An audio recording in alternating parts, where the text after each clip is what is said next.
Amigos de YouTube, hoy les enseñaré a hacer slime. Slime es esta cosa. Haga esto. ¡Estamos aquí! ¡Arriba! Ok, salió un pedazo del slime volando. Y para esto solo necesitaremos silicón. Pueden usar de cualquier, yo voy a usar Pelican. Detergente en polvo. Esto es liso. Y un depósito donde hacer el slime y el agua. Y algo para revolverlo, pues revolver con esto. Bueno. Aquí ya tenemos el agua, pero lo vamos a quitar un poco porque no vamos a hacer tanto. Bien. Dale, echa esto. Chica. Hola, tío. Vamos a echar primero la silicona líquida. Me asusto. No tanto. Luego vamos a mezclar con algo. Es como que si fuera pelón. Revolvemos. Vamos a mezclar esto.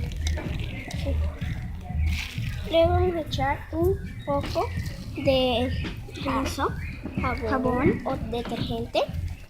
La verdad está bastante difícil. Pero mientras sigamos admirando. ¿Sí? Sigamos admirando el otro slime. Por favor, grabar. Y vamos a echar solo un poco. Ya, quítalo. Solo vamos a echar un poco. Graba.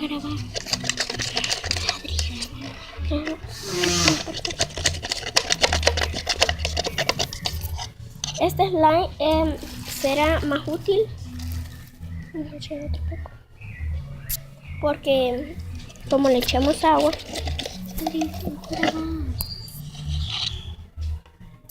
le vamos a echar otro poco de rinse. Un poquito, no mucho.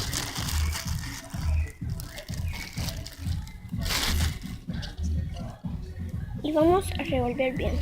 Aunque lo esté mezclando con esto, ¿verdad? Perdón porque no tenemos buena calidad. Y miren cómo va quedando.